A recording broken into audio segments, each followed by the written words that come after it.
This is the Shine On You Crazy Daisy podcast, and I'm your host, Trudy Simmons from the Daisy Chain Group, providing platforms and opportunities for businesswomen to be seen and heard. This platform is for the women entrepreneurs that want to hear the real stories of what it takes to be yourself and run a business with all the different hats that you might have to wear. Come and join the Shine On You Crazy Daisy membership, offering online networking, co-working, collaboration, and monthly masterclasses for you to grow your knowledge. Go to thedaisychaingroup.com for more information. These are the platforms to hear and share the stories of the tenacious, the rebellious, and the resilient women that are working towards the future that they build for themselves and their families. Hello and welcome to the Shine On You Crazy Daisy podcast. I am your host, Trudy Simmons, and today, quite wonderfully, the lovely Gillian Jones-Williams from Emerge Development Consultancy is going to interview me about book 6. I can't believe it. Thank you so much for doing this, Gillian.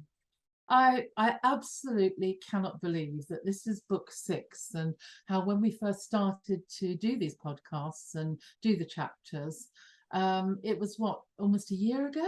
It was exactly a year ago, and actually this book 6 is being launched on the day that the first book came out. So that's 6 books in a year. That's nearly 180 authors of those books that have got their stories out, being seen and heard on the podcast and in the books, and I'm very proud. You should be. I mean, 6 books in a year. It takes me about 3 years to write one book. That is the most amazing achievement. And I think it's, just part of what makes you you. You are so tenacious, Trudy, that when you decide to do something, boy, do you do it. That is a good word for me. I get called audacious and tenacious. Anything with yush in the end. I think that really does encapsulate me, audacious and tenacious. Yes, I'll take that. So this particular chapter struck me because I think it was a lesson in resilience for all of us, because reading the chapter and obviously knowing you very well, I know this has been one of your toughest years, really, for many reasons.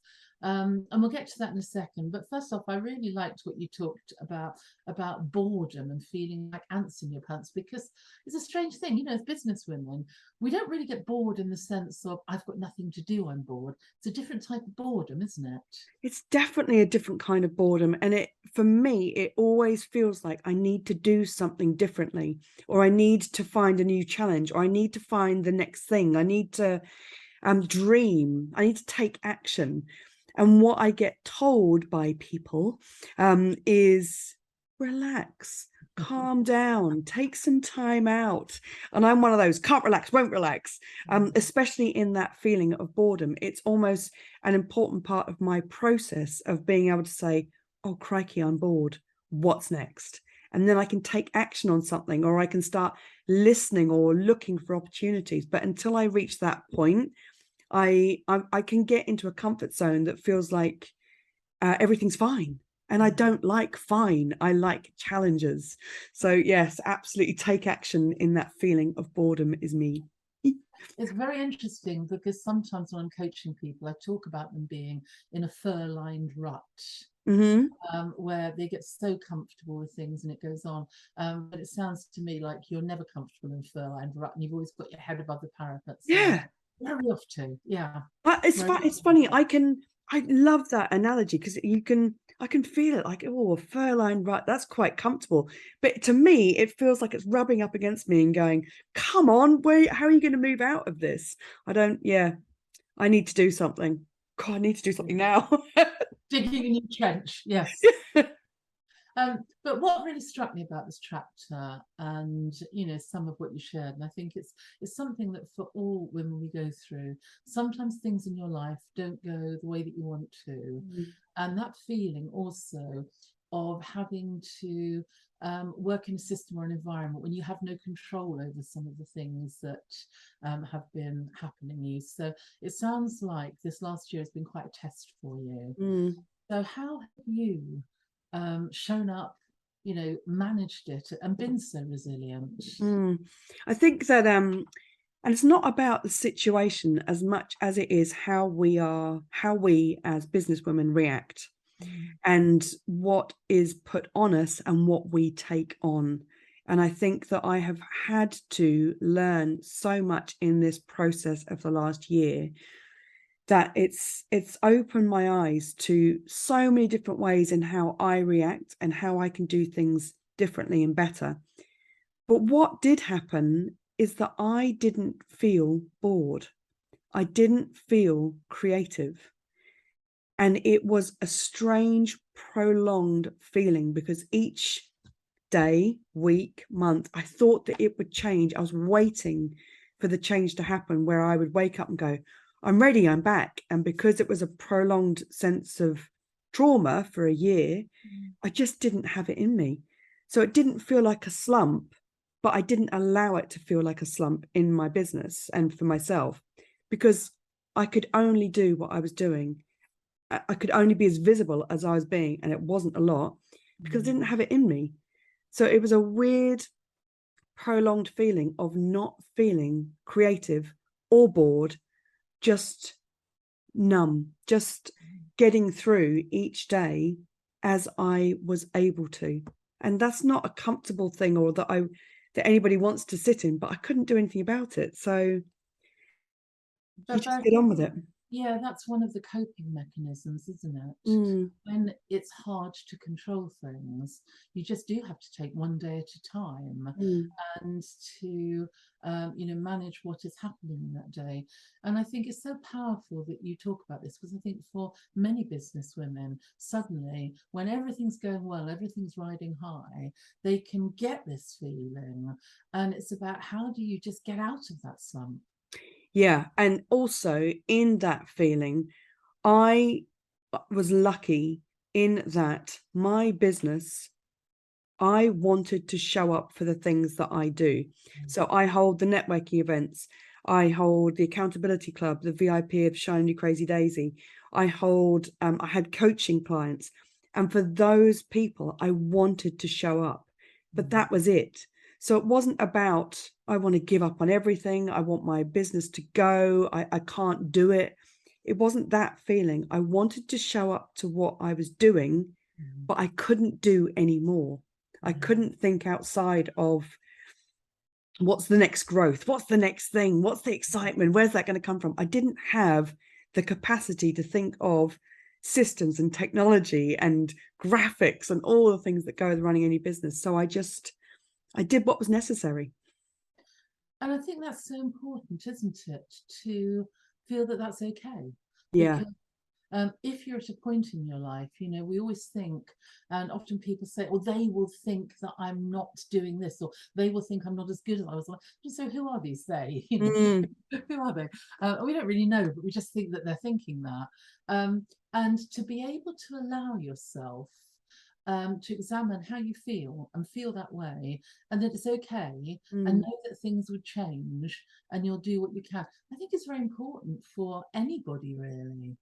It is, and it's important. I was talking actually to somebody yesterday in the networking, saying that it's important when you're in it, it's important to know that you're not alone, that other people do go through this, but at the same time, it doesn't change how you feel. You don't go, oh, I'm not alone in feeling this crappy feeling right now. Hooray! I can change everything. You just kind of, but it is nice to know that you're not alone in doing what's necessary. It's your business. It's your choice to wake up and do what you need or want to do in any given day. Yeah. And I think that is so powerful, because it's really how we avoid burnout. Yeah. Because when you don't have sufficient energy to address other things in your life, plus your work, plus family, whatever you're doing, and you try too hard to do that, then it ends in burnout. So I think being able to be kind to yourself and accept that this is how it has to be for now is a really, really important lesson, and particularly from someone like you, Trudy, who is such an amazing doer. And it's an irony, really, isn't it? Because your mission is to create platforms for other people to be seen and heard. And it's about how you move past those things that hold you back from being seen and heard, isn't it? Yeah. And I think what I saw more than anything, and learned about myself is that I have a really annoying habit. Wait, I'll finish. I have a really annoying habit where I can. Oh, no, you don't. I do. Where I can go through anything and I will get to the end of it. And this last year had an end date. I can get through it, have a period of time after that where I'm like, that was exhausting. And then I'm done. I've moved on. I've let it go. And so many people tell me that that isn't the norm. I'm abnormal. Thank you. I'll take that. I think it's a gift. Well, I know I have to wallow. Yeah, I can't do it. I wish I could. I wish I could just go, oh, and move on. Yeah. But that's the fascination of it, is I didn't realize that it was a thing that other people didn't do. I didn't realize that it was a gift that served me, because I can't sit in wallowing. That doesn't serve me or my business or my clients. And as much as anybody can think, yes, but are you processing everything? Are you giving yourself time to get over something? No, I'm done. I've let it go. I've literally let it go within those minutes, seconds, hours, days after whatever it is. An argument. You have an argument with someone and they'll come back an hour later and say, are we still holding on? No, I was done an hour ago. Oh, no, I've got to go on for at least a week. It's not a real argument. This is the brilliance of different personalities coming together. And it is looking at, because as an adult and with a business, I don't think I've been through as tough a year as the last year. And to see how I've responded, it has taught me so much in that feeling of letting go and being able to change the story in my head of what that feeling and bit of my life was, because it isn't now. And I wish for everybody that they were able to look at things that they are holding on to that's affecting their ability to be visible, to be heard, and think, that is not serving me or my business. How can I let go?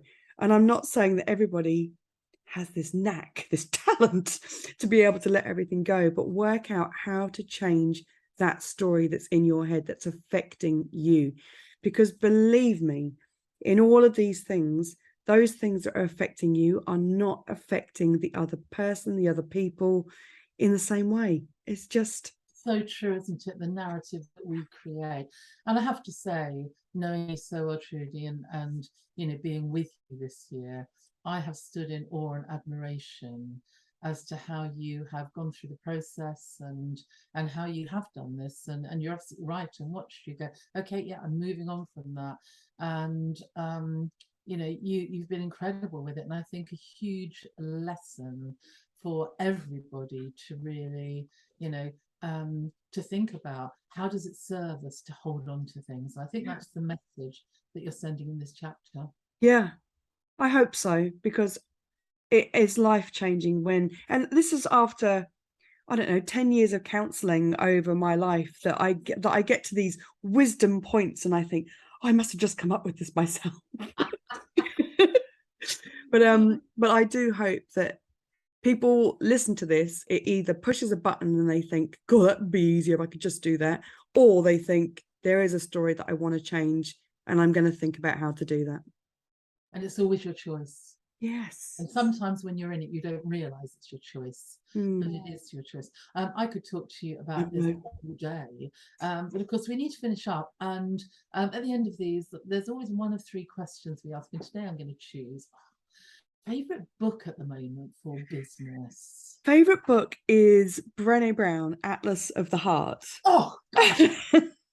Oh my goodness, that's my favorite. I mean, I love Brené Brown anyway, because her TED talk on vulnerability and guilt and shame resonates so much. But I think that maybe that's what's helped you, because I can understand that Brené Brown's book looks at exploring our feelings, and that's what Atlas of the Heart is about, isn't it? And how we identify what we're truly feeling, because until we do that, we don't know how to deal with it. So, I love it. Do you know what, as well? in talking about this, it's about communication in all things on all levels. And for some reason, I've been talking about communication a lot in the last few weeks. And that ability to be able to express your feelings effectively for a better outcome for you, to be able to communicate with different people on different levels and be able to get your message across, be seen and heard, is an incredibly important part of being an adult. And you know, I don't like being an adult, but when you gotta be, you gotta be. I'll tell you what, Trudy, I don't mind talking to the child in you, the adult in you, or anyone. You're always an absolute pleasure. And I wish you every success with book 6. I think most of them have, or all of them have been bestsellers, haven't they? Yes, they have. So fingers crossed for this one, and congratulations. Thank you so much for doing this. And I can't wait to get my story out there. Thank you for watching. If you like what you saw, please like the video and click the subscribe button for this channel for more inspiration. If you're a businesswoman looking for that community that will support you and lift you up, come and join the Shine On You Crazy Daisy membership, offering online networking, co-working, collaboration, and monthly masterclasses to grow your knowledge.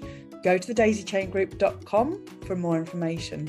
And for even more inspiration, please go to the link under the video and get your copy of the Shine On You Crazy Daisy series of books with inspirational and motivating stories from businesswomen around the world.